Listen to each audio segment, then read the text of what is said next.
Most of us know that a key to maintaining relationships is knowing how to resolve conflict.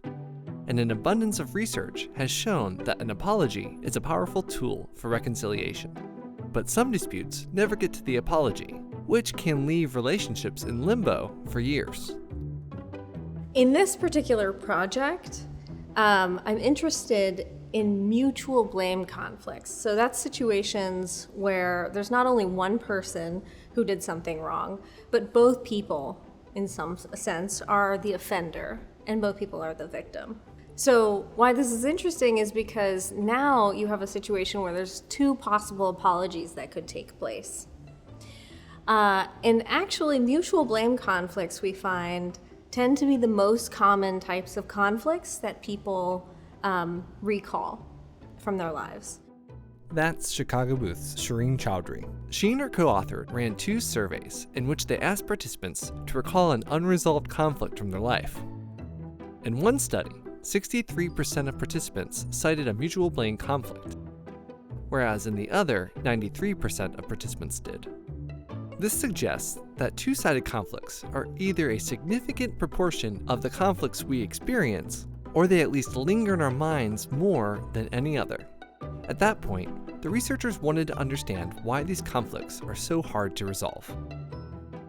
So what we did was we ran 3 different surveys across 3 different public talks of people and had them recall any mutual blame conflict from their life. And then we asked them to tell us how they would anticipate feeling in several different situations. So, imagine that you apologized and they didn't apologize back. You apologized and they did. They apologized, you didn't apologize back, and so on. And what we consistently found across these 3 different populations was that people expected to feel much better if they apologized first and got a return apology than if they apologized and didn't get a return apology. And in fact, they expected that apologizing would be a negative experience if they didn't get that return apology, but that it would be positive if they did get that return apology. And this is not just about forgiveness. So one possibility is that getting this return apology is just a signal of forgiveness, and that's really what you want from other people.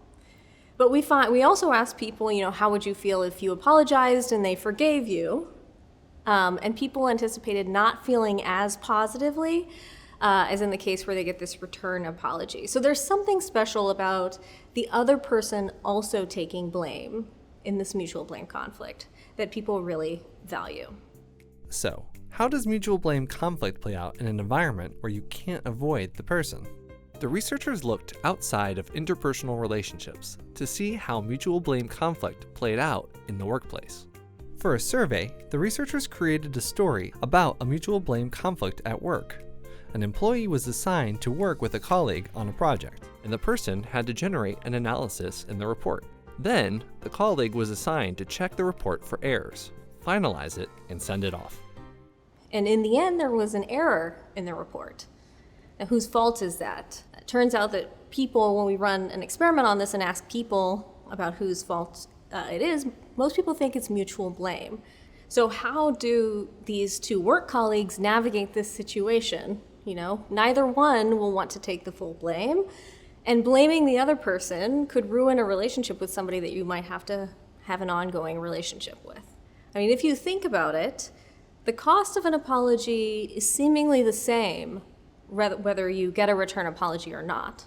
If you are responsible for making an error in a report, and you say that out loud, I'm sorry I made this error in the report, regardless of what the other person does, it's now clear to people who heard you that you made an error in the report.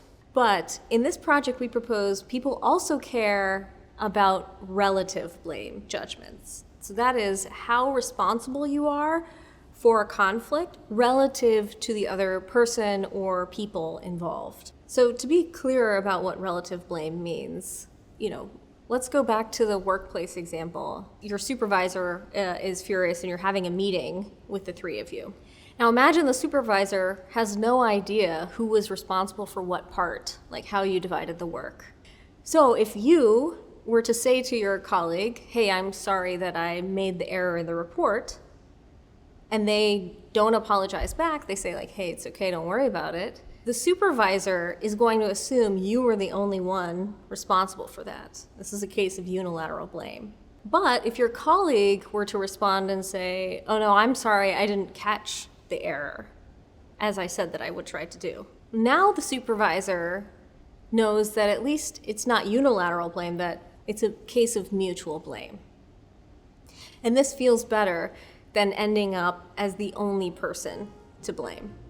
The researchers also had people imagine a scenario where the supervisor was already aware of how they divided the work in hopes to further test the idea that apologizing is costly, at least partly because of how it would impact what observers think. If observers already know who is responsible for what, apologizing feels less costly. And people were much more willing to apologize when the supervisor already knew how the work was divided. So people were much less likely to apologize in the case that the supervisor was uninformed about how the work was divided, because apologizing would change how the supervisor evaluated the two of them, specifically how much relative blame they assigned to you. The researchers say that even when there's not an onlooker, like a supervisor, people still act as if there's somebody who is uninformed still watching. So does a person's desire to get a return apology affect their willingness to apologize at all? The researchers find that it does. Many people are more willing to apologize if they think they will receive an apology in return. What this tells us about apologizing is that it's not a one-sided decision, especially when blame is mutual. That people's decision to apologize is affected by their expectations of what the other person is going to do. How are they going to react? How are they going to respond? Will they apologize? And why this is especially interesting is that people are often miscalibrated about other people and about how interactions with other people will go. And so if people underestimate how likely it is that they'll get a return apology, let's say both people in a dyad do, then neither person will be willing to take that first step. Even though both of them are willing to apologize, they won't find out, and we might observe a lot of suboptimal apology stalemates, where neither person decides to take that sort of leap of faith and resolve the conflict.